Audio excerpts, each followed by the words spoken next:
Hello guys, I am architect Shadab Ahmad और आप देख रहे हैं मेरा YouTube channel architecture opinion presented by Pop Arc Designs. आज की इस वीडियो में क्या बात करेंगे? आज की इस वीडियो में जिस टॉपिक को कवर करेंगे वो है एक आर्किटेक्चर कॉलेज कैसे चूज़ करें। अब देखिए गाइस, आर्किटेक्चर कॉलेज चूज़ करना है तो आर्किटेक्ट के स्टाइल में ही करेंगे, कुछ डिफरेंट वे में और कुछ इस वे में कि जो सिर्फ आपके लिए बेस्ट हो, दुनिया वालों के लिए नहीं। जैसे कि अगर मैं घर बनाऊंगा एज एन आर्किटेक्ट, किसी का घर बनाऊंगा तो सिर्फ उसके लिए बेस्ट होना चाहिए, उसकी रिक्वायरमेंट के अकॉर्डिंग, ठीक है, लोगों के लिए नहीं, लोगों के हिसाब से नहीं, ठीक है। अब एलिवेशन बनाना है, प्लान बनाना है, घर में कोई चीज़ अगर स्पेस क्रिएट करना है तो वो आपके अकॉर्डिंग होगा, तो कॉलेज भी आपके ही अकॉर्डिंग होना चाहिए, ठीक है। तो एक आर्किटेक्ट के स्टाइल में समझेंगे, एक एक स्टेप को समझेंगे कि किस तरीके से जो है वो कॉलेज को चूज़ किया जा सकता है, किस तरीके से करना चाहिए, गवर्नमेंट हो या फिर प्राइवेट हो, doesn't matter. But the thing is कि कॉलेज आपके लिए बेस्ट है कि नहीं, वो कैसे पता करेंगे, वो चीज़ इस वीडियो में बात करेंगे। देखिए, बहुत सिंपल सा लॉजिक है। आर्किटेक्चर कॉलेज वैसे भी जो है ना वो अभी मार्केट में एक नया ट्रेंड कर रहा है, ठीक है। आर्किटेक्चर का जो कोर्स है वो ट्रेंड कर रहा है अभी मार्केट में। लास्ट 15 ईयर से इसका जो ट्रेंड है वो बढ़ा है। तो इसमें आपने जैसे इंजीनियरिंग की तरह या मेडिकल की तरह पहले से किसी यूनिवर्सिटी का या कॉलेज का नाम सुन ही नहीं रखा होगा, क्योंकि अब तो नए नए कॉलेज स्टार्ट हो रहे हैं, ओपन होना स्टार्ट हो रहे हैं, नए नए यूनिवर्सिटीज़ जो हैं वो इस्टेब्लिश हो रही हैं, ठीक है। तो इसमें तो और नामुमकिन है कि आपने कभी किसी का ब्रांड वैल्यू सुना भी हो, ठीक है। तो वेल इस्टेब्लिश नाम सुन रखा होगा, लेकिन अभी किसी का ब्रांड वैल्यू उतना हो नहीं है, वो चीज़ें नहीं पता है, क्योंकि ये तो अभी मार्केट में अभी नया ट्रेंड कर रही है, इसलिए तो नए नए जो हैं वो कॉलेजेस अब ओपन होना स्टार्ट हो रहे हैं। तो इसलिए थोड़ा सा कन्फ्यूजन भी हो जाता है कि अब नए कॉलेज चूज़ कर रहे हैं तो वो कैसे करें, ठीक है, क्योंकि हो सकता है जो आप यूनिवर्सिटी में जाने की कोशिश कर रहे हो वो भी 1 साल पहले ही खुला हो, तो वो आपके लिए बेस्ट है कि नहीं वो भी कैसे पता करें। तो सारी कन्फ्यूजन को दूर करेंगे इस वीडियो में। वीडियो को लास्ट तक जरूर देखिएगा, आपके लिए एकदम बेस्ट होने वाली है आज की वीडियो, स्टेप बाय स्टेप, वो भी आर्किटेक्ट के स्टाइल में। जिस तरीके से हम जूरी देते हैं, जिस तरीके से हम केस स्टडी करते हैं, उस स्टाइल में समझेंगे, एक एक डिटेल, एक एक रिव्यू करेंगे कॉलेज का। तो चलिए वीडियो को स्टार्ट करते हैं।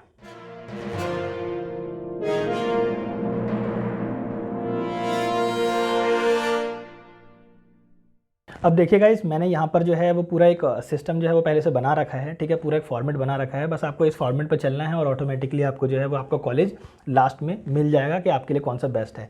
और इस प्रोसीजर को करने के बाद, इस स्टेप्स को अप्लाई करने के बाद ना, आपका कॉन्फिडेंस लेवल एक अल्टीमेट लेवल पर आ जाएगा कि यही कॉलेज मेरे लिए बेस्ट है, ठीक है। आप लोगों को बता पाओगे कि यही कॉलेज क्यों आपके लिए बेस्ट था, ठीक है। ऐसा नहीं होगा कि हाँ पापा ने बोला, मम्मी ने बोला इसलिए चले गए, इस टाइप से नहीं। आपके लिए बेस्ट है वो आप खुद रीज़न दे पाओगे, क्योंकि जब इतने सारे जो आप स्टेप्स करोगे ना वो आपके लिए, और वो भी स्टेज वाइज बताऊंगा मैं आपको। ऐसा नहीं कि ओवरव्यू बता दिया, जैसे कि होता है ना कि नॉर्मली आप कोई भी वीडियो देख रहे हो या कोई गूगल पे पढ़ रहे हो तो उसमें बता दिया कि लोकेशन देख लो, फैकल्टीज़ देख लो, प्लेसमेंट देख लो, ठीक है। तो ये तो ओवरव्यू हो गया कि बस देख लेंगे, ठीक है। लेकिन किस तरीके से देखें, कहाँ से देखें, क्या चीज़ें हैं, पहले कौन सा स्टेप आएगा, दूसरा कौन सा आएगा, ठीक है। तो एकदम क्लियर करते हैं सारे कंसेप्ट, सारे डाउट को जो है वो क्लियर करते हैं एकदम स्टार्टिंग से। सबसे पहले समझिए कि यहाँ पर आप हैं, ठीक है, मैंने यू लिख रखा है तो यहाँ पर आप हैं। अब यहाँ पर देखिए, आपको 2 फैक्टर मैंने बता रखे हैं, एक है बजट और दूसरा है लोकेशन, ठीक है। इन 2 फैक्टर पे जैसे ही आप ये 2 चीज़ डिसाइड कर लेंगे, इन 2 फैक्टर से आपके निकल के आएगा third one is make a list of college. मतलब इन 2 फैक्टर को डिसाइड करते ही आपको अब लिस्ट बना लेनी है कॉलेज की। तो ये 2 फैक्टर क्या है? सबसे पहला है बजट। बजट में आपको क्या करना है, आपको देखना है कि आपके जो फीस जो है, ठीक है, वो कितना आप लेके जा सकते हैं, कितना आप बजट जो है वो लेके जा सकते हैं पर एनम के अकॉर्डिंग, ईयरली, ठीक है। जैसे कि पेरेंट सैलरी से आपकी फ़ीस जो है वो भरी जाएगी, या स्कॉलरशिप आप अवेल करने वाले हैं, या फिर लोन लेने वाले हैं, एजुकेशन लोन या कोई दूसरे लोन, पर्सनल लोन लेने वाले हैं, वो आपके अकॉर्डिंग होगा। और उसके बाद कितना बजट निकल के आता है, एक साल में आप कितना कर सकते हैं। जैसे कुछ लोग होते हैं जो कॉम्बिनेशन में प्ले करते हैं, थोड़ा सा स्कॉलरशिप, थोड़ा सा पेरेंट्स की सैलरी, थोड़ा सा एजुकेशन लोन, थोड़ा सा पेरेंट्स की सैलरी, ठीक है। तो कॉम्बिनेशन हो सकता है या इंडिविजुअल भी हो सकता है कि सिर्फ पेरेंट्स ही आपके पे कर रहे हैं, वो आपके अकॉर्डिंग है। बट ये है कि आपको फिर एक बजट लेके चलना है कि हाँ पर एनम जो है मैं सिर्फ ट्यूशन फीस पे इतना पे कर सकता हूँ, ट्यूशन फीस पे, ठीक है। फिर हॉस्टल एक अलग पार्ट हो गया, ट्यूशन फीस एक अलग हो गया, और ट्रांसपोर्टेशन एक अलग पार्ट हो गया, ठीक है। तो ट्यूशन फीस की बात करते हैं, समझेंगे एक एक स्टेप को कैसे करना है, मैंने कैसे किया है वो भी बताऊंगा मैं आपको, ठीक है, एग्जाम्पल। उसके बाद ये चीज़ हमारी हो गई बजट, ठीक है। अब बात करते हैं लोकेशन की। अब देखिए, लोकेशन चूज़ करना है, लोकेशन क्या चूज़ करना है, इसमें मैंने 3 फैक्टर आपको बता रखे हैं, एनवायरनमेंट, फूड और डिस्टेंस। ये 3 फैक्टर हैं, इन 3 फैक्टर को समझते हैं। एनवायरनमेंट क्या है? एनवायरनमेंट में 2 फैक्टर मैंने लिख रखे हैं, एक है क्लाइमेट, दूसरा है कल्चर एंड लैंग्वेज। क्लाइमेट क्या कि वहाँ का क्लाइमेट आपको सूट तो करेगा, कोई एलर्जी तो नहीं है आपको। जैसे मान लीजिए कहीं हो कि आप एकदम एक्सट्रीम जहाँ पे ठंड हो वहाँ जा रहे हैं, ठीक है, जैसे जम्मू कश्मीर में जा रहे हैं तो एक्सट्रीम ठंड है, तो क्या आपको एलर्जी है क्या वहाँ से? नहीं है। वहाँ का फूड, वहाँ का एनवायरनमेंट आप एक्सेप्ट कर पाएंगे, तो बिल्कुल जाइए, ठीक है। फिर कल्चर और लैंग्वेज भी एक मेजर इशू बनता है। बहुत लोग क्या है शाय फील करते हैं, कल्चर या एकदम बहुत डिफरेंट हो जाता है, ठीक है। अब इंडिया जो है वो एक डाइवर्सिटी वाला स्टेट है, आप जानते हैं, ठीक है। तो हर जगह का अलग अलग दिखेगा, north, east, west, south, central, ठीक है। इन सब जगह पर इंडिया में वो आपको अलग अलग डाइवर्सिटी दिखने वाली है, अलग अलग लोग, अलग अलग कल्चर, अलग अलग लैंग्वेज देखने वाले हैं, ठीक है। तो आप किस में कंफर्टेबल रहेंगे वो आपको देखना पड़ता है। मैं बताऊंगा आपको कि कैसे करना है इसमें, ठीक है। सिर्फ मैं आपको पॉइंट बता के नहीं छोड़ने वाला, इसकी टेंशन मत लीजिए। कहा है अगर आर्किटेक्ट के स्टाइल में करना है तो आर्किटेक्ट के ही स्टाइल में करेंगे। वीडियो के लास्ट तक सारे डाउट क्लियर हो जाएंगे, इसकी गारंटी है, ठीक है। फिर बात करते हैं सेकंड फैक्टर। सेकंड फैक्टर है फूड। वहाँ का फूड आप एक्सेप्ट कर सकते हैं, जहाँ आप जा रहे हैं क्या वहाँ का फूड एक्सेप्ट कर सकते हैं? जैसे मान लीजिए कि आप अपने स्टेट से बाहर जा रहे हैं या अपने स्टेट में पढ़ रहे हैं, तो क्या आप वहाँ का फूड एक्सेप्ट कर सकते हैं? अगर कर सकते हैं तो वेल एंड गुड, आपके लिए वो एक फैक्टर, मेजर फैक्टर होता है, ठीक है। उसके बाद है third one is distance. Distance का कुछ रूल ऐसा है कि अगर आप अपने जगह से दूसरी जगह जा रहे हैं, ठीक है, तो उसमें ना अगर आप पहली बार घर से बाहर निकल रहे हैं तो कोशिश कीजिए कि एक रेडियस बना के रखिए। मतलब इंडिया का मैप खोलिए, जहाँ पे आप रह रहे हैं उसके 500 या 1000 किलोमीटर के अंदर ही आप एक रेडियस बना के रखिए, ताकि आप उससे बाहर ना जाएं। क्योंकि होता क्या है, फर्स्ट टाइम अगर आप जा रहे हैं तो आपको लगेगा कि हाँ आप कॉलेज जा रहे हैं, हॉस्टल में जाके रहेंगे या पीजी में जाके, फ्लैट में कहीं भी जाके रहने वाले हैं, ठीक है, तो आप बहुत आसानी से रह लेंगे। बट ट्रस्ट मी, आप जब घर से बाहर निकलेंगे तो कुछ इश्यूज़ ऐसे आएंगे जो कि आपको नहीं पता होंगे। अभी आज की डेट में आपको नहीं पता है 12th में निकलने के बाद कि क्या क्या इशू आ सकते हैं, ठीक है। अगर आपकी फैमिली में पहले कोई रह चुका है या कोई इंटरनेशनली कोई अब्रॉड में रहता है, ठीक है, या रह के आ चुका है, पढ़ के आ चुके हैं, ठीक है, किसी स्टेट या किसी दूसरे कॉर्नर से, तो आपको थोड़ा बहुत एक्सपीरियंस होगा। तब आप उस केस में आप 1000 किलोमीटर से दूर निकल सकते हैं, 1000 या 500 किलोमीटर से दूर जो है वो आप निकल सकते हैं उस केस में। बट कोशिश कीजिए कि अगर आप फर्स्ट टाइम हैं, अपने घर में पहली बार निकल रहे हैं, ठीक है, तो उस केस में आप कोशिश कीजिए कि 500 या 1000। इसका प्रॉफिट क्या है, देखिए कभी कभार क्या होता है, इमरजेंसी केस भी आ जाता है, कभी कभार क्या है फेस्टिवल का कोई आ गया या कोई इवेंट आ गया, तो ये सारे फैक्टर रहते हैं। अब देखिए आज की डेट में आपको हो सकता है ना लगे कि भाई मेरे को इन सबसे इतना मतलब नहीं है, लेकिन कभी कभार होता है। जैसे कि मान लीजिए कि इमरजेंसी केस अब आप नहीं, आपको दरवाज़ा खटखटा के नहीं आने वाला, इमरजेंसी कुछ भी हो गया आपके घर में या आपके साथ कुछ हो गया, ठीक है, तो आपके पेरेंट्स तो आप तक रीच कर पाए ना, ये भी एक फैक्टर होता है। अब डिस्टेंस में क्या है, आपको एक और फैक्टर लेना पड़ेगा कि आप जिस भी स्टेट में जा रहे हैं ना, उसमें आप एक और फैक्टर लेके चलिए कि मतलब वो 2 ट्रांसपोर्टेशन से कनेक्टेड रहना चाहिए। जैसे मान लीजिए कि अगर आप बाय एयर जा रहे हैं तो वो तो आप 1 आवर 2 आवर 3 आवर में पहुंच जाएंगे, उसमें तो कोई इशू ही नहीं है, ठीक है, चाहे आप इंडिया में रहिए चाहे इंडिया के बाहर जाके पढ़िए, उसमें कोई इशू नहीं है। लेकिन अगर आप बाय रोड या बाय ट्रेन भी देख रहे हैं तो उसमें 14 से 15 आवर से ज़्यादा का गैप नहीं होना चाहिए। मीन्स कि अगर आपके पेरेंट्स आप तक अप्रोच करना चाह रहे हैं या आप अगर अपने पेरेंट्स तक अप्रोच करना चाह रहे हैं, तो किसी भी आप अदर ट्रांसपोर्टेशन से जाते हैं, जैसे मान लीजिए कि अगर आप बाय रेल जा रहे हैं, बाय ट्रेन, है ना, या फिर बाय रोड जा रहे हैं कार से, तो 14 से 15 आवर्स से ज़्यादा का टाइम आवर्स जो है वो आपका नहीं लगना चाहिए। तो ये भी आपको एक फैक्टर साथ में लेके चलना पड़ता है, तो वो होता है डिस्टेंस, ठीक है। तो अब देखिए मेरे केस की बात करते हैं। यहाँ पे मैंने लिख रखा है एग्जाम्पल इन माई केस। इसमें क्या है, मैक्सिमम ट्यूशन फीस जो मैं अभी दे सकता हूँ वो है 2 लाख रुपीज़ पर एनम, ठीक है। अच्छा, ये मेरे रियल लाइफ को लेके है। जब मैंने कॉलेज चूज़ किया था ना, तब मैंने इस तरीके से ही जो है वो पूरा जो है कंप्लीट जो है वो प्रोसीजर जो है वो अप्लाई किया था, ठीक है। तो अब ये बात करते हैं कि मेरी जो मैक्सिमम फीस है ना वो है मेरी 2 लाख पर एनम, मतलब कि मैं ट्यूशन फीस दे सकता हूँ, ठीक है, 2 lakh per annum tuition fees, ठीक है, क्योंकि आर्किटेक्चर की थोड़ी सी जो फीस है वो थोड़ी कॉस्टली होती है, तो आपको थोड़ा उस हिसाब से कंसीडर करना पड़ेगा, ठीक है। तो मैंने ले रखा है 2 लाख पर एनम, मैं इतने पे ही रहूँगा, ठीक है। अच्छा, मैंने यहाँ पे अपना नाम लिख रखा है शदाब अहमद, मतलब कि यहाँ पे जो यू लिखा था ना यहाँ पे मैं आ गया, तो मैं आ गया इस जगह, तो शदाब अहमद, उसकी ट्यूशन फीस कितनी, 2 लाख पर एनम। अभी मैं करंटली कहाँ रह रहा हूँ, लोकेशन के हिसाब से देखा जाए तो न्यू दिल्ली में रह रहा हूँ, ठीक है। तो मैंने यहाँ पे लोकेशन लिख रखा है, तो यहाँ पे मैंने न्यू दिल्ली, अभी तक मेरी लिस्ट नहीं बनी, ठीक है। बजट और लोकेशन, अभी मैंने लोकेशन भी डिसाइड नहीं किया, ये तो वो है जहाँ मैं रह रहा हूँ। अब बात करते हैं सेकंड पेज की, ठीक है। अब देखिए सबसे पहले आप अपना गूगल मैप ओपन कर लीजिए, ठीक है। आप जिस भी ब्राउज़र में कंप्यूटर में यूज़ कर रहे हैं कंप्यूटर में कीजिए, गूगल में अगर आप मोबाइल में यूज़ कर रहे हैं तो मोबाइल में कीजिए। बेस्ट ये रहेगा कि आप कंप्यूटर में ये सारी रिसर्च कीजिए तो ज़्यादा बेटर रहेगा, ठीक है। ठीक, अब आप गूगल मैप ने आपने ओपन कर लिया। अब आप देखिए, जैसे मान लीजिए कि मेरा ये दिल्ली है, मैं दिल्ली में रहता हूँ, ठीक है, तो मैंने इसको मेन सेंटर फोकस मान लिया। अब मैं देखता हूँ कि मैं किस किस सिटी में जा सकता हूँ, कौन कौन सी मेजर सिटीज़ है, ठीक है। तो मैंने यहाँ पे इंडिया का मैप लिया और उसके अकॉर्डिंग डॉट लगा दिया कि किस किस पोजीशन में जो है, नॉर्थ में क्या है, वेस्ट में क्या है, ईस्ट में क्या है, साउथ में क्या है, उसके अकॉर्डिंग। जैसे कि जम्मू एंड कश्मीर हो गया, इधर आपका पंजाब हो गया, ठीक है। और थोड़ा सा आप अगर आप देखेंगे ये आपका ईस्ट पार्ट हो गया, तो ये आपका इधर यूपी आ गया। वेस्ट पार्ट में आपका राजस्थान थोड़ा सा आ गया, ठीक है। महाराष्ट्र और कर्नाटका ये मेजर हैं, ठीक है। फिर इसके अंदर ही मैंने सिटीज़ डिवाइड कर रखे थे, ये तो मैंने अभी स्टेट के नाम लिखे हैं, ठीक। अब क्या करना है, गूगल मैप से आपको सबकी डिस्टेंस निकालनी है, ठीक है। जिन जिन जगह आप जा सकते हैं क्लाइमेट के अकॉर्डिंग, उनके अकॉर्डिंग, जैसे मान लीजिए आपको दिल्ली से जयपुर का जो है वो डिस्टेंस देखना है, तो अब मैंने दिल्ली से जयपुर के लिए यहाँ पे लिख दिया है राइट हैंड साइड पे 260 किलोमीटर्स, ठीक है। फिर आपको देखना है दिल्ली से लखनऊ का, ठीक है। तो उस केस में आप देखेंगे यहाँ पर 530 किलोमीटर मैंने लिख रखा है। फिर दिल्ली से मुंबई या पुणे, अच्छा ये जो चीज़ है ना, ये मैंने इस स्टेट के अंदर की सिटी का नाम लिख रखा है, ठीक है। जैसे यूपी के अंदर मैं लखनऊ जाऊँगा, राजस्थान के अंदर मैं जयपुर जाने वाला था तो उसका 230 किलोमीटर जो है वो डिस्टेंस था। उसके बाद कर्नाटका के अंदर मैं बेंगलोर जाने वाला हूँ तो उसका कम से कम 2200 किलोमीटर है, ठीक है।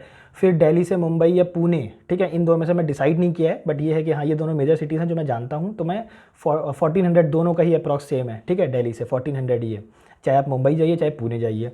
उसके बाद दिल्ली से चंडीगढ़, पंजाब में चंडीगढ़ की अगर बात करें तो 300 किलोमीटर।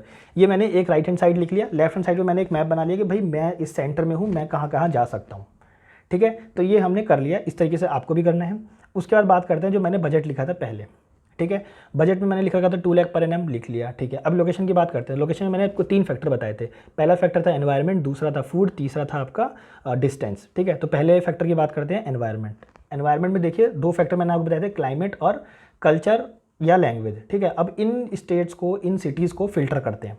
फिल्टर कैसे करेंगे, क्लाइमेट में आप आए, ठीक है। तो अब क्लाइमेट की बात करते हैं। क्लाइमेट में देखिए आप मैंने क्लाइमेट के अकॉर्डिंग देख लिया कि मैं कहाँ कहाँ जा सकता हूँ, ठीक है। दिल्ली, पुणे, पंजाब और जयपुर। देखिए मैं दिल्ली यहाँ पर है मेरा, ठीक है। तो मैं कहाँ कहाँ जा सकता हूँ, सबसे पहले जा सकता हूँ कि मैं खुद दिल्ली में रह सकता हूँ, ठीक है, जहाँ पर मैं रह रहा हूँ।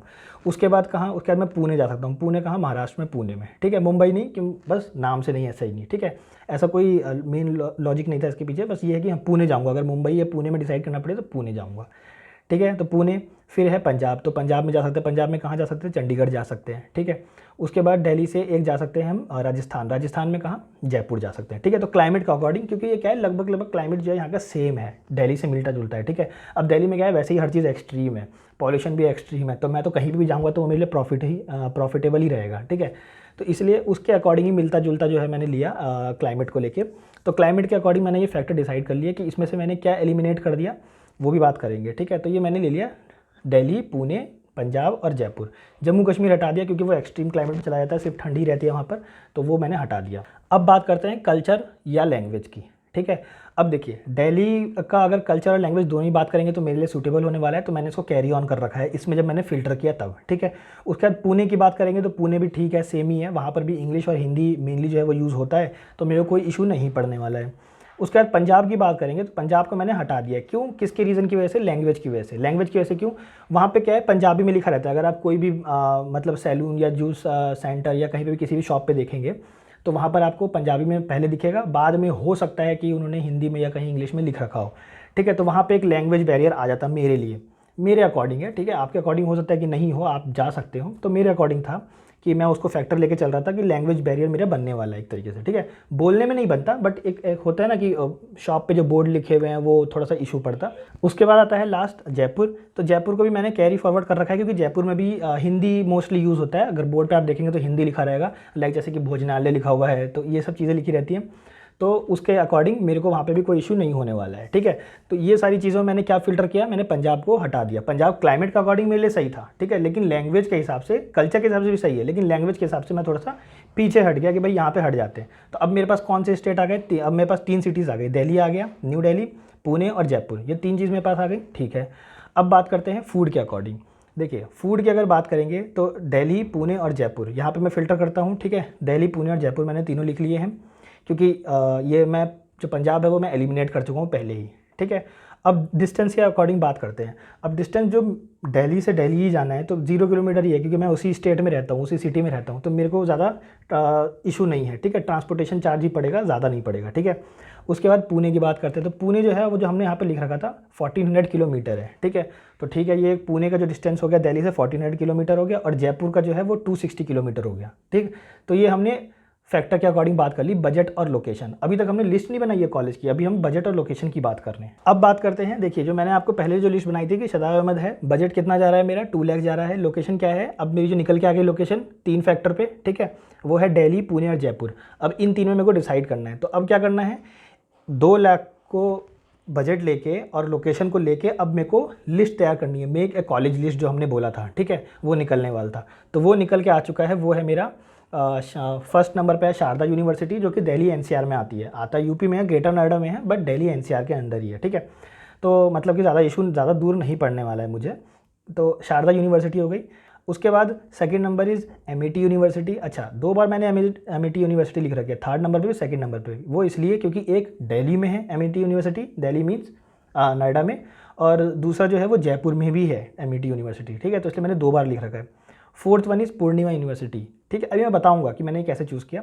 और फिफ्थ वन इज़ भारतीय विद्यापीठ डीम्ड यूनिवर्सिटी, ठीक है। तो इन सब की जो फीस है ना, वो 2 लाख से कम होने वाली है ट्यूशन फीस पर एनम की, ठीक है। साथ में अब आप देखेंगे तो शारदा यूनिवर्सिटी यहाँ पर लोकली काफ़ी फेमस है, नाम जो है शारदा यूनिवर्सिटी का लोकली काफ़ी फेमस है, ठीक है। एमईटी यूनिवर्सिटी हर कोई जानता है, इंटरनेशनली भी जानते हैं और लोकली भी लोग जानते ही हैं, ठीक है। एमईटी यूनिवर्सिटी का नाम हर किसी ने सुन रखा है। उसके बाद पूर्णिमा ऐसा है जो किसी ने सुन ही नहीं रखा, ठीक है। अच्छा, एमईटी थर्ड नंबर और फोर्थ नंबर जो है वो होने वाला है आपका जयपुर, और फर्स्ट और सेकंड नंबर जो है वो आपका दिल्ली होने वाला है, और फिफ्थ नंबर जो है वो आपका पुणे होने वाला है, ठीक है, क्योंकि भारतीय विद्यापीठ डीम्ड यूनिवर्सिटी जो है वो आपका पुणे के अंदर है, ठीक है। तो मैंने इस तरीके से जो है वो लिस्ट डाउन कर लिया, नाम के वाइज, मतलब कि ब्रांड वाइज भी, नेम जो होते हैं ना, नेम टैग के अकॉर्डिंग भी, ठीक है, कि शारदा यूनिवर्सिटी का फेमस नाम है लोकली में, ठीक है। अब उसके बाद एमईटी यूनिवर्सिटी हर कोई जानता है, तो वो एक मैंने फैक्टर ले लिया कि जयपुर में भी एक फैक्टर ले लिया एमईटी यूनिवर्सिटी का, और दिल्ली में भी ले लिया, ठीक है, क्योंकि हर जगह जानते हैं लोग एमईटी अगर आप नाम बोलेंगे, ठीक है। पूर्णिया यूनिवर्सिटी कोई नहीं जानता, तो पूर्णिया यूनिवर्सिटी ले लिया, वो कहाँ है, जयपुर में है, ठीक है, मैं खुद नहीं जानता। उसके बाद ले लिया भारतीय विद्यापीठ डीम्ड यूनिवर्सिटी को फिफ्थ नंबर पे, ठीक। अब बात करते हैं, यहाँ पर आ गई एक फ़िल्टर प्रोसेस। फ़िल्टर प्रोसेस क्या है कि यहाँ पे मेरे को खुद के बारे में देखना है, ठीक है। अब खुद के बारे में क्या देखना है, देखिए मैंने यहाँ पे लिखा है शदाब, और ये है मेरा एक सराउंडिंग, ये मेरा सराउंडिंग है। ये जो रेड पेन से आप देख रहे हैं ना, ये मेरा सराउंडिंग है। इस सराउंडिंग के अंदर क्या है, दिल्ली है, मतलब कि मैं इस स्टेट में रह रहा हूँ। तो मैंने क्या है, इससे पहले भी मैं काफ़ी कॉलेज चेंज कर चुका हूँ। तो मेरे को एक चीज़ समझ में आई कि मेरे को अपना ये जो मतलब कि जिस जगह मैं रह रहा हूँ, जो सराउंडिंग है, वो मेरे को चेंज करना पड़ेगा, ठीक है, क्योंकि कहीं ना कहीं ये मेरे पे नेगेटिव इम्पैक्ट डाल रहा है। तो मुझे किसी दूसरे स्टेट में जाना है, ठीक है। मैं इस स्टेट में नहीं रह सकता, क्योंकि इससे पहले मैं 4 यूनिवर्सिटीज़ और जो इंस्टीट्यूट है वो चेंज कर चुका हूँ, 4 से 5, ठीक है। तो अब मेरे को ये था कि मेरे को इस जगह नहीं रहना है, मेरे को किसी नए स्टेट में ट्राई करना चाहिए, क्योंकि अब तक मैंने दिल्ली को नहीं छोड़ा था, ठीक है। इन 4 को सेलेक्ट करने से पहले, इसमें एडमिशन लेने से पहले दिल्ली को नहीं छोड़ा था, सारी चीज़ें दिल्ली एनसीआर में ही थी, ठीक है। लेकिन अब मैंने डिसाइड किया था कि अब मैं दिल्ली से बाहर जाऊंगा, अपने सराउंडिंग को छोड़ना पड़ेगा, अपने फ्रेंड सर्कल को छोड़ना पड़ेगा, ये चीज़ मैंने डिसाइड कर ली थी, ठीक है। तभी मैं ज़िंदगी में, लाइफ में कुछ आगे अचीव कर पाऊंगा। तब क्या है, यहाँ पर मेरा एलिमिनेट हो जाता है दिल्ली, ठीक है। ये मेरा खुद का फिल्टर प्रोसेस हुआ कि दिल्ली को अब मैंने एलिमिनेट कर दिया, क्यों, अब मेरे को दिल्ली में नहीं रहना। तो आपका क्या एलिमिनेट हो गया, शारदा यूनिवर्सिटी और एमईटी यूनिवर्सिटी नोएडा वाला, ठीक है, क्योंकि मैंने दिल्ली एनसीआर छोड़ दिया। अब क्या हुआ कि अब मेरे फादर ने भी अपनी एक डिमांड रख दी, उन्होंने भी एक फ़िल्टर प्रोसेस रख दिया कि बेटा 1000 किलोमीटर से दूर नहीं जाना है, ठीक है। 1000 किलोमीटर से इसलिए क्योंकि कभी हो सकता है कि तुम्हें हमारे पास आना पड़े, तुम कभी घर से बाहर निकले नहीं हो, हमारे घर से अभी तक कोई बाहर गया नहीं है, ठीक है। तो इतना भी दूर मत जाओ कि कोई भी अगर कुछ भी आगे इन फ्यूचर कुछ होता है तो हम नहीं तुम्हें अप्रोच कर पाएँ, तुम हमें अप्रोच नहीं कर पाओ, ठीक है। तो वो भी एक जो है वो मेरे फादर का था, ठीक है।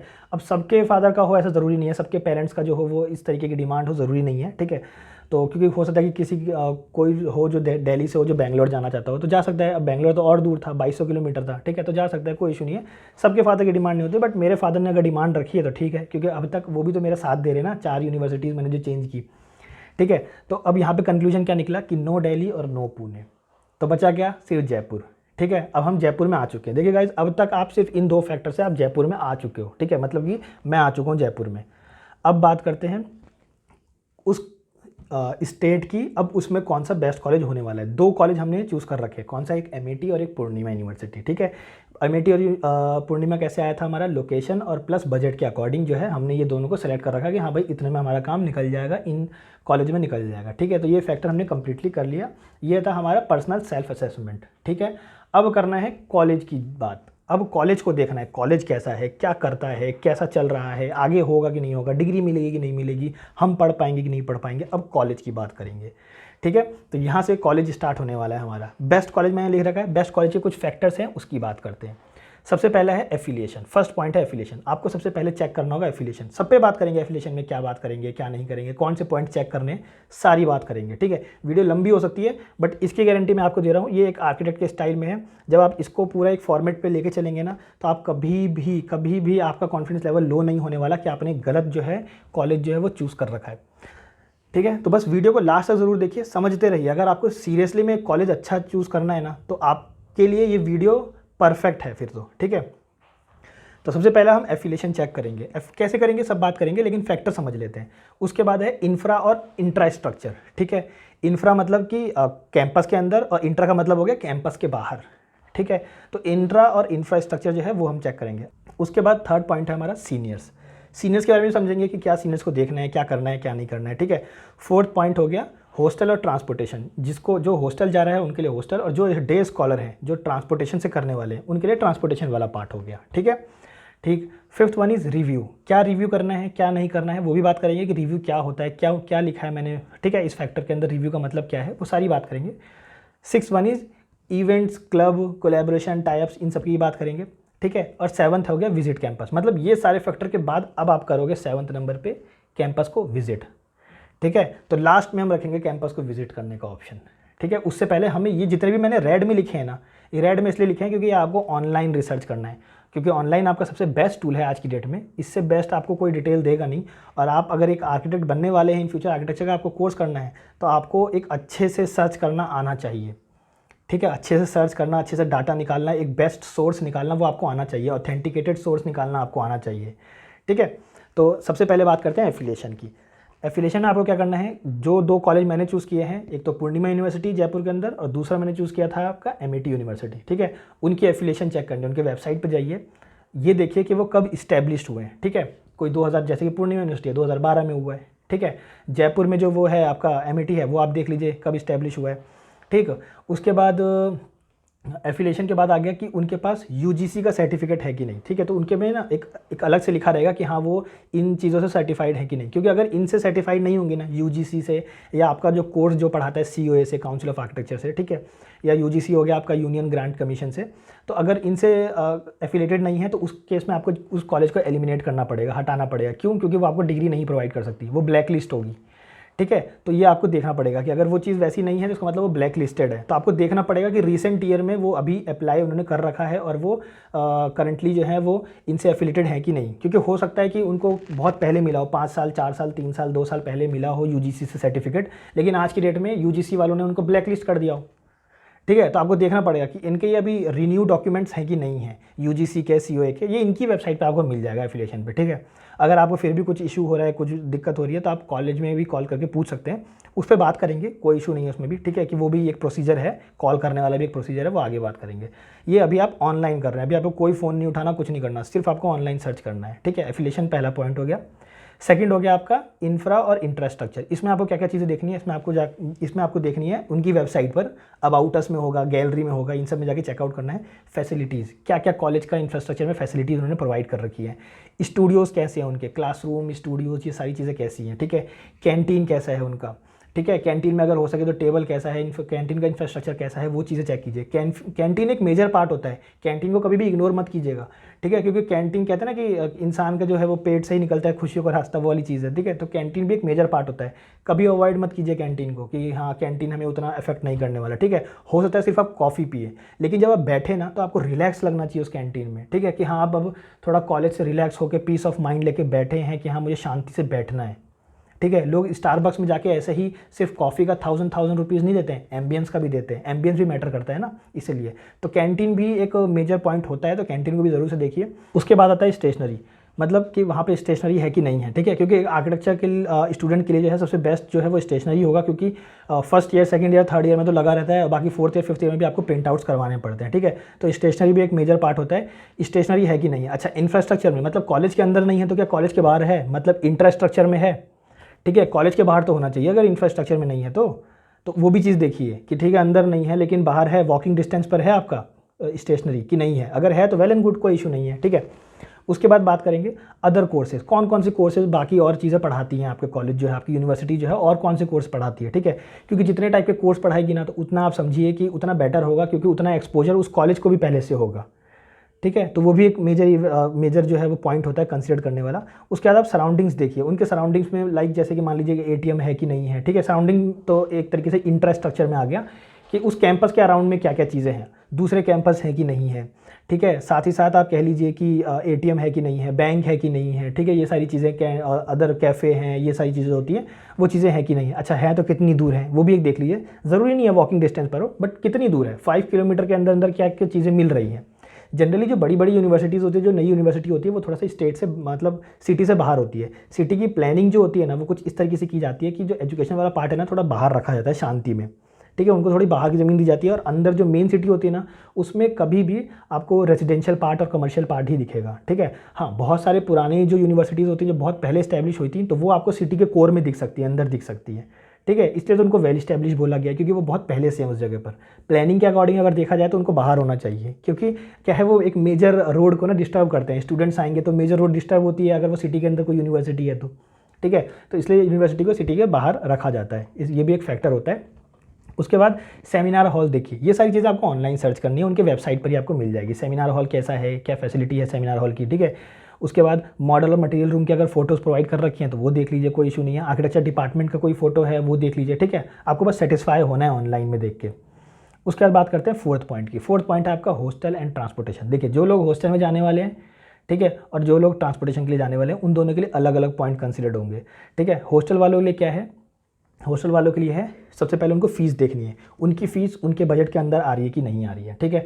फूड मेन्यू देखना है, ऑनलाइन ही आपको सारी चीज़ें मिल जाएंगी, सारी चीज़ें आपको ऑनलाइन मिलने वाली है, उनकी वेबसाइट में मिल जाएगी, करंट स्टूडेंट के सेक्शन में जाके मिल जाएगा, ये गारंटी है, ठीक है। मेस का एरिया कैसा है, हाइजीन है कि नहीं है, ठीक है। वॉशरूम कैसा होने वाला है। उसके बाद वाईफाई जो है, वाईफाई फैसिलिटी है कि नहीं है, ठीक है। उसके बाद डिस्टेंस फ्रॉम मेन कैंपस से कितनी दूर है, ठीक। ये सारे पॉइंट गाइस मैंने खुद ने बनाए हैं, इसमें एक भी पॉइंट ऐसा नहीं होगा जो मिस आउट होगा, एक भी पॉइंट ऐसा नहीं होगा, ठीक है। जो पूरे आप इस पूरे कंप्लीट उसको ये स्टेप को करने वाले हैं, इसमें एक भी पॉइंट मिस आउट नहीं होगा, इसकी गारंटी है, ठीक है। मैंने बोला नहीं, आप एक आर्किटेक्ट के स्टाइल में कर रहे हैं तो कोई गलती हो ही नहीं सकती, ठीक है। उसके बाद रूम स्पेस देखिए, अगर रूम स्पेस उन्होंने बता रखा है तो वो देख लीजिए, नहीं बता रखा तो एक इमेजिन कर लीजिए कितने बाय 2x3 का है, 3x4 का है, कितने बड़ा जो है रूम है। और ये भी देखिए कि रूम अवेलेबिलिटी में कौन कौन से हैं, डबल शेयरिंग है, सिंगल शेयरिंग है, ट्रिपल शेयरिंग है, वो भी आप देख लीजिए कि आप किस में कंफर्टेबल रहते हैं, ठीक है। हो सकता है आप हॉस्टल के बारे में पहले से रिसर्च करके जाए नहीं ऑनलाइन, वहाँ जाके देखें और आपका मन ही हो जाए कि कॉलेज तो यार अच्छा लग रहा है लेकिन हॉस्टल ही अच्छा नहीं है, ठीक है। तो वो भी एक फैक्टर होता है। लॉन्ड्री, बाकी जो फैसिलिटीज़ होती है ना, वो सारा चीज़ें देख लीजिए, उसमें कोई इशू नहीं। ट्रांसपोर्टेशन वालों के लिए क्या है, ट्रांसपोर्टेशन वालों के लिए है, उनको देखनी है उनकी फ़ीस ट्रांसपोर्टेशन की, मतलब वो जिस बस स्टॉप से चढ़ने वाले हैं, जिस स्टॉप से चढ़ने वाले हैं, ठीक है, अगर वो बस ले रहे हैं उनका तो ठीक है, क्योंकि हम कॉलेज की बात कर रहे हैं तो कॉलेज की ही ट्रांसपोर्टेशन की बात करेंगे, ठीक है। खुद के पर्सनल व्हीकल की तो बात कर नहीं रहे। तो अब मान लीजिए कि अगर आप उसी स्टेट में रह रहे हैं जिस स्टेट में आपका कॉलेज है, तो उसमें आप देखिए कि वो जो बस है वो आपके स्टॉप से कितनी फ़ीस ले रहा है, ठीक है। वो आप पहले देख लीजिए फ़ीस। उसके बाद बस और वैन की कंडीशन देख लीजिए कैसी है, क्या नहीं है, सेफ्टी फीचर्स हैं कि नहीं, फायर एक्सटिंग्विशर लगा हुआ है कि नहीं, ये सारी चीज़ें आप खुद से भी देख लीजिए, ठीक है। उसके बाद टाइमिंग देख लीजिए कि मान लीजिए ऐसा ना हो कि कॉलेज 9 बजे स्टार्ट हो रहा है और आपके स्टॉप पे बस जो है वो सुबह 7 बजे आके खड़ी हो जाएगी, ठीक है। तो ऐसा भी नहीं होना चाहिए, एक मतलब कि एक फ़्लो में रहना चाहिए, ठीक है, कि जैसे आप उतरें तो उसके 5-10 या 15-20 मिनट के बाद ही जो कॉलेज है वो स्टार्ट हो जाए, कॉलेज के आवर्स जो है वो स्टार्ट हो जाए, वर्किंग आवर्स। तो ये चीज़ देख लीजिए। ट्रांसपोर्टेशन में ज़्यादा पॉइंट नहीं होते, 3 ही पॉइंट है, वो देख लीजिए, आप सेटिस्फाई हो जाएंगे। उसके बाद बात करते हैं फिफ्थ पॉइंट की। फिफ्थ पॉइंट है रिव्यू। रिव्यू में आपको क्या करना है, आपको गूगल क्रोम खोलना है या जो भी ब्राउज़र है आपको उसको ओपन करना है। उसमें आपको सबसे पहले गूगल में जाके उस यूनिवर्सिटी का गूगल में रिव्यू पढ़ना है, ठीक है। एक गूगल रिव्यू होता है वो पढ़ना है। दूसरा होता है दूसरी वेबसाइट है शिक्षा.com, collegedecco.com, collegedunia.com और फेसबुक, ठीक है। इनमें जाके आप उस नेम को सर्च कीजिए जिस कॉलेज को आपने चूज़ किया था। जैसे मेरे केस में मैंने पूर्णिमा वो कर रखा है, पूर्णिमा यूनिवर्सिटी और MIT यूनिवर्सिटी। तो इनको इन सारे ही प्लेटफॉर्म पे सर्च कीजिए, उनके रिव्यूज़ पढ़िए, ठीक है। अच्छा, रिव्यूज़ में आपको देखना क्या है, रिव्यूज़ पढ़ के उससे आंसर नहीं निकालना है, क्योंकि रिव्यूज़ से कोई आपको एग्जैक्ट में आंसर नहीं मिलने वाला, ठीक है। इसकी गारंटी तो मैं आपको दे रहा हूँ, रिव्यू से कोई आंसर नहीं मिलेगा। क्या मिलेगा वो मैं बताता हूँ। रिव्यू से आपको सर्च करना है try to find anything suspicious, कुछ चीज़ें सस्पिशियस हैं क्या। जैसे मान लीजिए कि आपको सारे कमेंट्स और रिव्यूज़ तो पढ़ने हैं, ठीक है, इन सारे ही प्लेटफॉर्म पे जाके ये सारे कमेंट्स और रिव्यूज़ आपको पढ़ने हैं, लेकिन आपको इग्नोर करना है पॉजिटिव और नेगेटिव कमेंट्स, दोनों को ही आपको इग्नोर करना है। देखिए, पॉजिटिव हो सकता है कि उनके स्टाफ ने ही कमेंट किया हो, अदर स्टाफ ने कमेंट किया हो, ठीक है, ये आप कैसे गारंटी ले सकते हैं कि किसी स्टूडेंट ने किया होगा, ठीक है, क्योंकि मेरे को मेरी यूनिवर्सिटी अच्छी लगती है तो मैं जाके कोई कमेंट नहीं करने वाला, ये इन प्लेटफॉर्म पे जाके कमेंट नहीं करने वाला स्पेशली, ठीक है। सेकंड थिंग इज़ कि नेगेटिव कमेंट को क्यों इग्नोर करना है? नेगेटिव कमेंट को इसलिए इग्नोर करना है क्योंकि कुछ लोग होते हैं जिनके साथ पर्सनली कुछ गलत हुआ होता है, ठीक है, लेकिन उनको नहीं पता होता कि हो सकता है उनकी भी गलती हो कुछ, ठीक है। किसी को होता है कि फ़ीस वापस नहीं मिली होती है, किसी के साथ कुछ पर्सनली कुछ कॉलेज की तरफ से इश्यूज़ होते हैं, वो होता है, तो वो आके गुस्से में नेगेटिव जो है वो कमेंट करके चले जाते हैं। हो सकता है उनके लिए वो जेन्युइन हो, लेकिन कितना परसेंट है? 1%, 2%, 3%। तो जनरली जो कमेंट करने आते हैं ना, रिव्यूज़ देने जो आते हैं, वो अक्सर आपको वैसे ही लोग मिलेंगे जो गुस्से में आए हैं, ठीक है। तो आपको नेगेटिव कमेंट, हेट कमेंट जो है वो ज़्यादा मिलेंगे, ठीक है। तो इसलिए आपको पॉजिटिव और नेगेटिव कमेंट्स को दोनों को ही एलिमिनेट करना है। आपको उस पर ध्यान ही नहीं देना कि अरे यार इसमें तो सिर्फ नेगेटिव पॉइंट लिखा हुआ है। आपको किसी कॉलेज में सिर्फ नेगेटिव पॉइंट मिल रहा है तो वो इसलिए क्योंकि सारे स्टूडेंट सिर्फ नेगेटिव ही कमेंट करने आए हैं। जो लोग परेशान हैं ना, वो हर जगह प्लेटफॉर्म पे ढूंढ के उनके बारे में बुरा लिखने की कोशिश कर रहे हैं, ठीक है। तो हम उनको जेन्युइन कमेंट्स नहीं मान सकते क्योंकि उन्होंने गुस्से में किया है, ठीक है। और पॉजिटिव भी नहीं क्योंकि हो सकता है उनके स्टाफ ने किया है। तो हमें क्या सर्च करना है? सस्पिशियस चीज़ें। सस्पिशियस जैसे कि किसी ने कुछ ऐसा कमेंट तो नहीं कर रखा कि इस कॉलेज में, जैसे मान लो 10-15 लोगों ने कमेंट कर रखा हो कि इस कॉलेज में कॉशन मनी रिफंड नहीं मिलती, मतलब डिग्री कंप्लीट होने के बाद कॉशन मनी हमें, रिफंडेबल अमाउंट जिसे बोलते हैं, वो हमें वापस नहीं दे रहे ये लोग। मेरे को 1.5 साल हो गए, 2 साल हो गए, ठीक है। तो ऐसे स्टूडेंट्स होते हैं जो कि ऐसे कमेंट करते हैं, तो ये सस्पिशियस हो गया, ठीक है। इसका मतलब इस कॉलेज में कुछ गड़बड़ है, या आपको फीस वापस नहीं करने वाली। जो 10,000 20,000 जो आपकी रखती है ये लोग, रिफंडेबल अमाउंट जो रखते हैं शुरू में ही, वो चीज़ आपको रिफंड नहीं करने वाले, तो ये सस्पिशियस हो गया। सेकंड थिंग इसकी डिग्री। बहुत सारे स्टूडेंट्स होंगे जिन्होंने लिख रखा होगा भाई तो डिग्री नहीं दे रही है, इस पर कोई मत जाना, ये मत करना, वो नहीं। अगर ऐसे कमेंट्स आपको ज़्यादा दिखते हैं तो फिर उस कॉलेज को अवॉइड कीजिए, उस यूनिवर्सिटी को अवॉइड कीजिए, ठीक है। तो आपको इन सारे प्लेटफॉर्म पे ऐसे सस्पिशियस चीज़ें सर्च करनी है, पॉजिटिव और नेगेटिव कमेंट्स नहीं, ठीक है। उसके बाद कोई मेजर इश्यूज़ या फिर सिक्योरिटी प्रॉब्लम को लेके, सिक्योरिटी प्रॉब्लम या मेजर इश्यूज़ को लेके, जैसे मान लीजिए कोई इवेंट हुआ हो, तो कोई ऐसा नहीं कि बात पे बाहर के लोग, बाहर के यूनिवर्सिटी के, आउट ऑफ यूनिवर्सिटी कैंपस जो होते हैं, वो बच्चे आके अंदर कुछ हल्ला उल्ला कर रहे हैं, लड़ाई कर रहे हैं, ठीक है। कोई स्टंट दिखा के चला गया, बाइक के अंदर घुसा दी, इस टाइप का नहीं होना चाहिए। कोई मेजर इश्यूज़ नहीं होने चाहिए, मतलब कॉलेज के अंदर है तो हम सेफ़ हैं, ये चीज़ हमें लगनी चाहिए, ठीक है। तो वो कोई मेजर इश्यूज़ जो है वो सस्पिशियस कोई अगर एक्टिविटी है तो वो आप सर्च करने की कोशिश कीजिए। पॉजिटिव और नेगेटिव कमेंट बिल्कुल भी ध्यान मत दीजिएगा, ठीक है, क्योंकि ज़्यादातर आपको यूनिवर्सिटी में नेगेटिव ही कमेंट मिलने वाला है, और जो अगर पॉजिटिव मिलेगा तो वो उनके स्टाफ ने कर रखा होगा, तो उन पर बिल्कुल ध्यान मत दीजिए। तो आपको रिव्यूज़ में आई होप कि पता चल गया होगा कि क्या आपको सर्च करना है। 6 पॉइंट की बात करते हैं। 6 पॉइंट ज़्यादा मेजर नहीं है, लेकिन फिर भी बात कर लेते हैं, ठीक है। 6 पॉइंट में आपको देखना है कि इवेंट और क्लब्स, मतलब ठीक है, कि कितनी फ्रीक्वेंटली होता है, वो आपको ऑनलाइन ही मिल जाएंगी सारी चीज़ें। भी आपको उनके वेबसाइट पे सर्च करनी है या उन प्लेटफॉर्म पे, शिक्षा.com, इन सब चीज़ पे जो है वो आप इन सब चीज़ों पे आप सर्च करेंगे उन सब प्लेटफॉर्म पे, ठीक है। मेजर इवेंट्स कौन कौन से हुए हैं अब तक, ठीक है, और कंपटीशन कितने हेल्ड करवाते हैं, ये सारी चीज़ें। अगर आपको ये फैक्टर लगता है तो आप इसको कर सकते हैं, क्योंकि बहुत सारे स्टूडेंट्स को लगता है, क्योंकि वो थोड़ा सा एक्स्ट्रा करिकुलर पार्टिसिपेट करना प्रायोरिटी समझते हैं। कुछ के लिए होता है कि वो उन सब के लिए इंपॉर्टेंट नहीं होता, मेरे लिए नहीं है पर्सनली, तो मैं इन सबको, इस फैक्टर को नहीं लेता। लेकिन अगेन सारे स्टूडेंट्स की बात कर रहे हैं, मैं यहाँ पे मेरे पर्सनल लेवल पे बात नहीं कर रहा। तो आप ये देखिए, तो मेरे पास 2 यूनिवर्सिटी है, उन दोनों यूनिवर्सिटी में मैं कंपेयर करूँगा, पूर्णिमा यूनिवर्सिटी और एमआईटी यूनिवर्सिटी में, ठीक है। एमआईटी यूनिवर्सिटी का नाम सबने सुन रखा है, पूर्णिमा किसी ने नहीं सुन रखा, लेकिन नए कॉलेज तो इस्टेब्लिश होते ही हैं, तो आपको तो पता तो करना पड़ेगा। ऐसा तो नहीं है कि ख़राब होगा पूर्णिमा यूनिवर्सिटी, ठीक है। तो ये मैं वहाँ पर इवेंट्स चेक करूँगा। उसके बाद आता है 7th और लास्ट पॉइंट, वो है कॉल एंड विजिट कैंपस। ये सारी आपने ऑनलाइन स्टडी कर ली कंप्लीट, जो थी अब तक 6 पॉइंट तक, 6 फैक्टर जो हैं। अब आपको करना है कॉल और विजिट कैंपस। कॉल में आपको क्या करना है? सबसे पहले आप कॉल कीजिए, सबसे पहले अपॉइंटमेंट बुक कर लीजिए कि आप कब आ सकते हैं। अच्छा, क्वेश्चन क्या क्या पूछने हैं आपको उसमें, कब आ सकते हैं हमें, वो ये कि व्हेन वी कैन विजिट, ठीक है, मतलब आप कब विजिट कर सकते हैं, ठीक है, वो चीज़ उनसे पूछ लीजिए। टाइम जो है कौन सा, टाइम स्लॉट और डेट जो है वो दोनों फिक्स कर लीजिए। उसके बाद आप कर लीजिए how to reach a college, मतलब उनसे पूछिए, भले ही आपको पता है कैसे जाना है, लेकिन आप उनसे पूछिए। उससे ये पता चलेगा कि वो कितने कॉर्पोरेटिव हैं आपको आंसर देने में, कितना इंटरेस्ट रख रहे हैं आपको आंसर देने में, ठीक है। तो उनसे ये ज़रूर पूछिए कि मुझे आना है, कैसे आऊँगा। अच्छा, कार से आना है तो कैसे आऊँगा। अच्छा, अगर मतलब कि पब्लिक व्हीकल से आना हुआ, ठीक है, पब्लिक सर्विस लेके आना हुआ, पब्लिक ट्रांसपोर्ट लेके आना, अगर पब्लिक ट्रांसपोर्ट लेके आना हुआ तो कैसे आएंगे, ठीक है। तो वो इनसे एक बार पूछिए, उससे ये पता चलेगा कि कितने जो है वो कॉर्पोरेटिव हैं एग्जैक्टली में, ठीक है। ऐसा नहीं है कि आपको नहीं पता है, मैं नहीं कह रहा, हो सकता है आपको पता हो, लेकिन फिर भी पूछिए, ठीक है, क्योंकि यही सब चीज़ें तो चेक करनी है कॉलेज में, कि अगर कॉलेज में आप एडमिशन भी ले लेंगे तो उसके बाद भी कितने सपोर्टिव रहेंगे, ठीक है। इसलिए उसके बाद सीट बुकिंग अमाउंट ज़रूर पूछ लीजिए कि आते ही कितना अमाउंट बुक करना, मतलब पे करना पड़ेगा बुक करने के लिए उस सीट को। किसी में 20,000 होता है, किसी में 10,000 होता है, किसी में 5,000 होता है, वो एक बार पूछ के जाइए और वो भी लेके जाइए। उसके बाद availability of any seniors work और या फिर सीनियर्स, ठीक है, मतलब उनसे कॉल पे ही पूछ लीजिए कि जब मैं आऊँगा उस दिन सीनियर्स की छुट्टी नहीं होनी चाहिए और आपको मेरे को किसी सीनियर से मिलवाना पड़ेगा। बहुत बार क्या होता है, वो बोलते हैं आप आ जाइए, और जब आप उनसे जाके बोलेंगे अच्छा मेरे को किसी सीनियर से मिलना है, वो बोलेंगे आज तो छुट्टी है सीनियर्स की, ठीक है। अब मान लीजिए आप कभी संडे चले गए या किसी ऐसे टाइम पर चले गए जब उनकी छुट्टी हो, तो वो तो बच जाएंगे, ठीक है, और आप देख नहीं पाएंगे, आपका विजिट करने का कोई मतलब रह नहीं जाएगा उस दिन कैंपस में, ठीक है। तो इसलिए उनसे पहले ही पूछ लीजिए, उस दिन आप सीनियर को अवेलेबल करवा तो देंगे ना, तो वो बोलेंगे हाँ, ठीक है। तो पहले पूछ लीजिए, क्लियर कर लीजिए, मेंशन कर लीजिए इस पॉइंट को, ठीक है।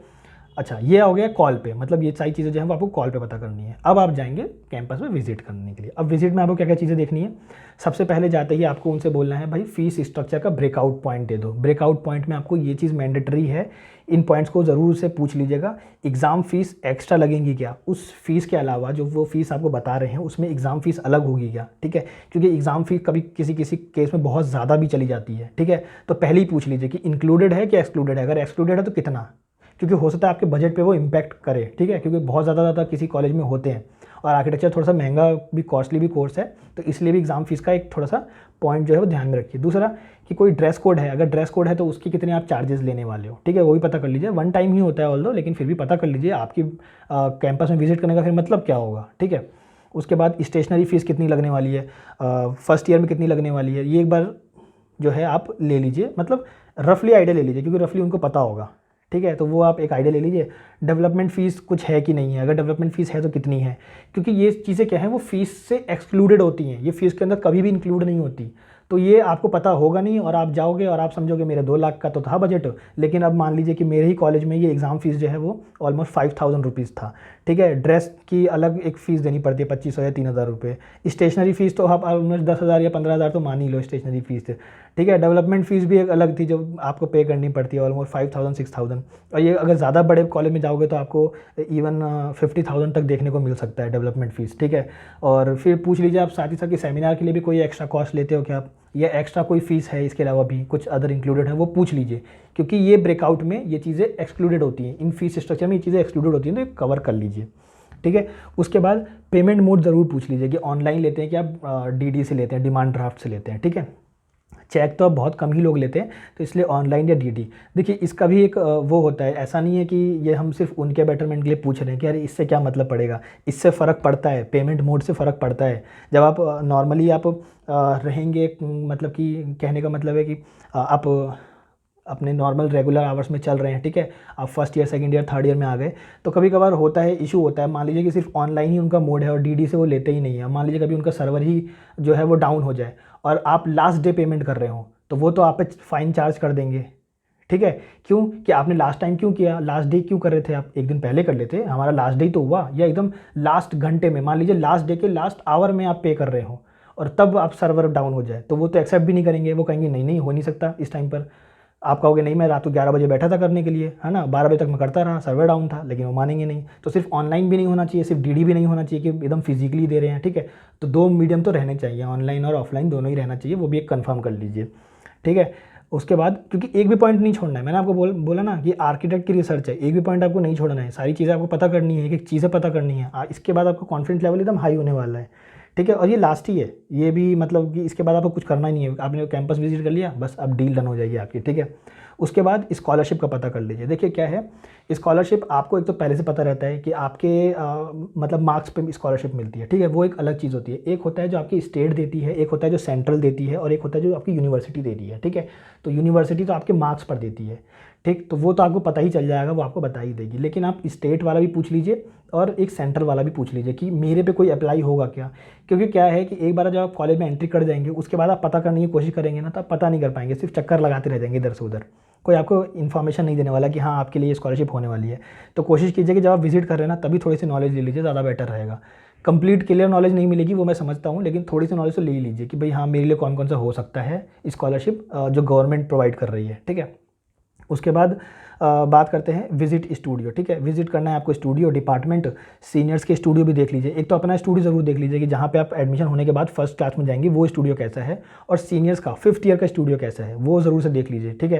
क्योंकि मैंने आपको बताया आर्किटेक्चर 2 पार्ट में डिवाइडेड है, पार्ट ए और पार्ट बी। पार्ट ए तो आप देख लेंगे अपना मतलब स्टूडियो देख के, ठीक है, अपना, लेकिन पार्ट बी का स्टूडियो आप 5th ईयर से ही देख पाएंगे, 4th या 5th ईयर का ही, ठीक है। तो वहाँ पे जाके देख लीजिए, क्योंकि वहाँ पे आपको ड्राफ्टिंग टेबल्स नहीं मिलने वाली, ठीक है। लेकिन पार्ट ए में जो है वो ड्राफ्टिंग टेबल होता है, उनकी एक्टिविटी अलग होती है, पार्ट बी वालों की अलग होती है, 4th 5th ईयर वालों की अलग होती है।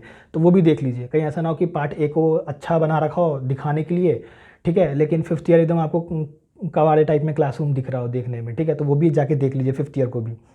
उसके बाद सीनियर से मिलिए। जब आप तो फ़ोन पे पूछे गए थे कि सीनियर्स मिलेंगे कि नहीं मिलेंगे, ठीक है, तो सीनियर से मिल लीजिए। अच्छा, सीनियर्स तो आपको, आपके साथ स्टाफ घूम रहा होगा, आपके साथ कोई होगा जो एडमिशन के लिए आपके साथ घूम रहा होगा, ठीक है।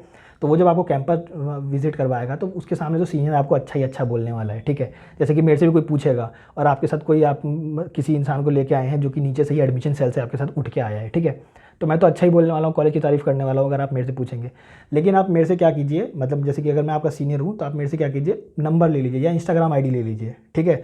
इंस्टाग्राम आईडी या नंबर ले लीजिए और फिर बाद में अप्रोच कीजिए, रात को जाके, ठीक है, अप्रोच कीजिए कि सर ये कॉलेज सीरियसली में कैसा, आप बता सकते हैं। तब वो आपको रियलिटी बताएगा कि हाँ कॉलेज सही है बेटा, आना तो आना, नहीं आना तो नहीं आना, इस टाइप से, ठीक है। तो उनका कोशिश कीजिए कि उनसे सामने तो पूछ ही लीजिए ताकि उसको शक ना हो, जिसके साथ मतलब जो एडमिशन सेल से आपके साथ उठ के आया है, ठीक है, उसको शक ना हो, उस स्टाफ को, जो यूनिवर्सिटी का स्टाफ है उसको शक ना हो। तो वो चीज़ तो हो गई, लेकिन साथ में आप ये भी देख लीजिए कि उनका नंबर ज़रूर ले लीजिए सीनियर का, ठीक है, नंबर या इंस्टाग्राम आईडी ले लीजिए, वो जिसमें भी कंफर्टेबल हो। बहुत लोग नंबर देने में कंफर्टेबल नहीं होते, ठीक है, तो इसलिए आप उनसे क्या कीजिए कि इंस्टाग्राम आईडी ले लीजिए अगर वो उसमें कंफर्टेबल नहीं है तो नंबर देने में। उसके बाद आपको देखना है, कंडीशन देखनी है ड्राफ्टिंग टेबल की। जब आप स्टूडियो में विजिट करेंगे तो ड्राफ्टिंग, इसकी अभी बाद में बात करेंगे ड्राफ्टिंग टेबल की, ठीक है। सीनियर्स का वर्क आप देख ही लेंगे, उनसे बोल दीजिएगा क्योंकि आप कॉल करके गए थे तो वो आपको सीनियर का वर्क दिखाई देंगे डिपार्टमेंट जब आप विजिट करेंगे तब, ठीक है। तो ये चीज़ कुछ हो गई पॉइंट। उसके बाद लास्ट पॉइंट है, लास्ट पॉइंट क्या है, स्टूडियो को जब अंदर आप खड़े होंगे, जब अपना स्टूडियो विजिट करने जाएंगे, डिपार्टमेंट आपने देख लिया, फैकल्टी रूम आपने देख लिया, इंफ्रास्ट्रक्चर आपने देख लिया कैंपस विजिट करते वक्त, स्टूडियो के अंदर खड़े होकर आपको देखना है ड्राफ्टिंग टेबल की कंडीशन कैसी है, ठीक है। ड्राफ्टिंग टेबल जो है उसकी कंडीशन कैसी है, ज़्यादा पुरानी तो नहीं है, और एकदम नहीं हो तो वेल एंड गुड, लेकिन ज़्यादा पुरानी भी नहीं होनी चाहिए, ऐसा नहीं कि कील निकल रहा है कहीं, क्योंकि चलते चलते कहीं कपड़े में लगा वो फट गया, ठीक है, तो ये भी इशू नहीं होना चाहिए। तो कंडीशन देख लीजिए ड्राफ्टिंग टेबल की क्या होने वाली है। पिन बोर्ड की कंडीशन देख लीजिए क्योंकि वहाँ पे आपका प्रेजेंटेशन होता है, ठीक है।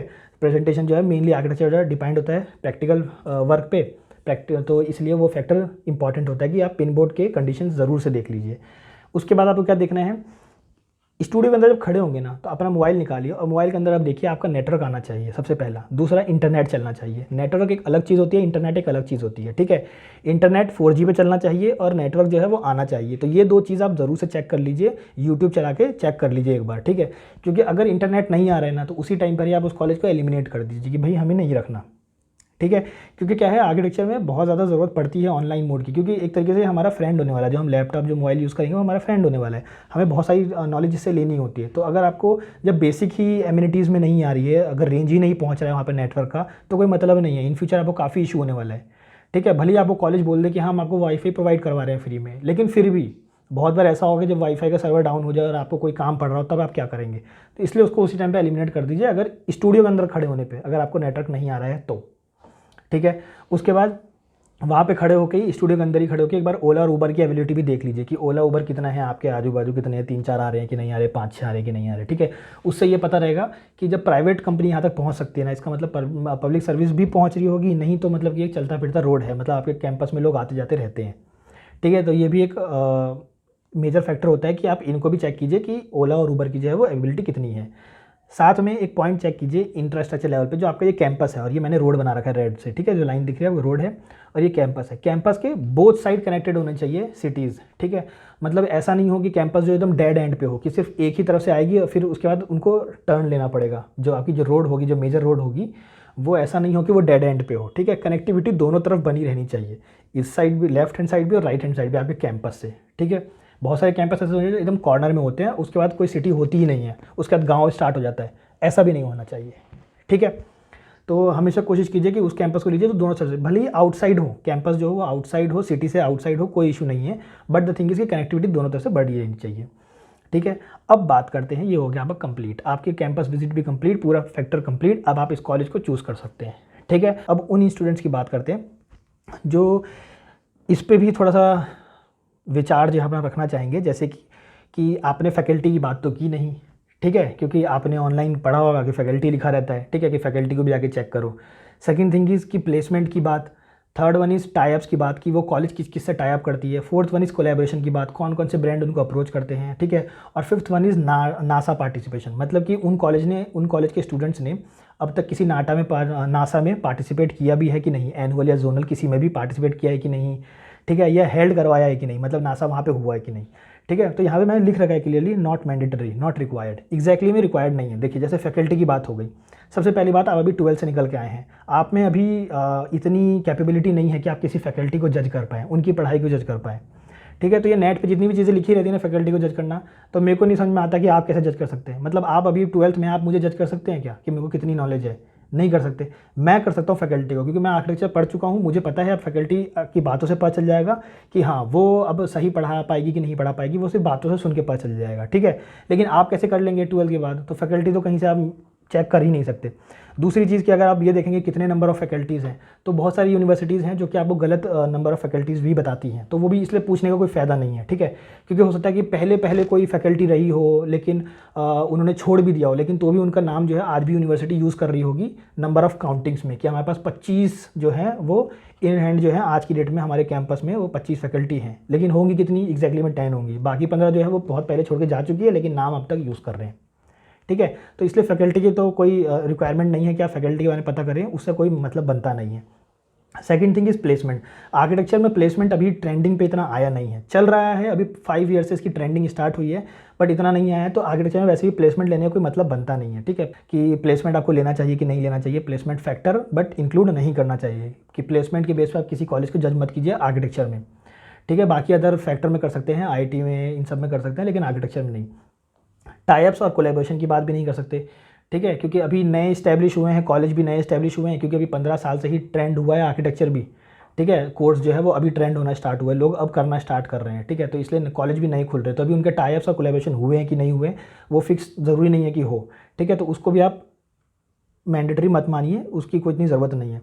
और नासा पार्टिसिपेशन की भी कोई ज़रूरत नहीं है, क्योंकि नासा अगर कोई हेल्ड करवा रहा है ना, तो नासा हेल्ड भी उनके ही यूनिवर्सिटी में होती है जिनके में कैपेबिलिटी है कि वो अगर 1000 स्टूडेंट्स आ जाएं किसी दूसरे यूनिवर्सिटी से, तो वो उनको अपने हॉस्टल में रखवा पाए, तो ठीक है। तो ये इंफ्रास्ट्रक्चर पे बात आ जाती है। ये ऐसा नहीं कि आपकी कॉलेज पढ़ाई अच्छा पढ़ा रही है इसलिए नासा आपके कॉलेज ने करवाया था, ऐसा नहीं है, ठीक है। वो ऐसा होता है कि इंफ्रास्ट्रक्चर इतनी बड़ी थी कि उन्होंने इतने बच्चों को सपोर्ट कर सकते हैं, मतलब 1000 बच्चों को, जो बाहर दूसरे स्टेट से जो बच्चे आएंगे रहने के लिए नासा में पार्टिसिपेट करने के लिए 2-3 दिन के लिए या 15 दिन के लिए, ठीक है। तो वो उस अपनी यूनिवर्सिटी में रखवा सकती है कि उन बच्चों को, अपनी यूनिवर्सिटी के बच्चों के अलावा उन बच्चों को भी रखवा सकती है। अगर रखवा सकती है तो उस यूनिवर्सिटी में वो करवाया जाता है, ठीक है। तो नासा की भी उतनी आपको पार्टिसिपेशन की मैंडेटरी पॉइंट्स नहीं है। तो इसी बेस पे जो है वो मैंने अपना जो कॉलेज है वो चूज़ किया था। तो आप इसी बेस पे आप जज कर सकते हैं कि जो मेरे जो यूनिवर्सिटीज़ बचे थे, लाइक पूर्णिमा यूनिवर्सिटी जयपुर के अंदर और MIT यूनिवर्सिटी जयपुर के अंदर, तो इन सारे फैक्टर के बाद अब आप इन 2 में से डिसाइड कर सकते हैं कि कौन सी जो है यूनिवर्सिटी आपके लिए बेटर रहेगी।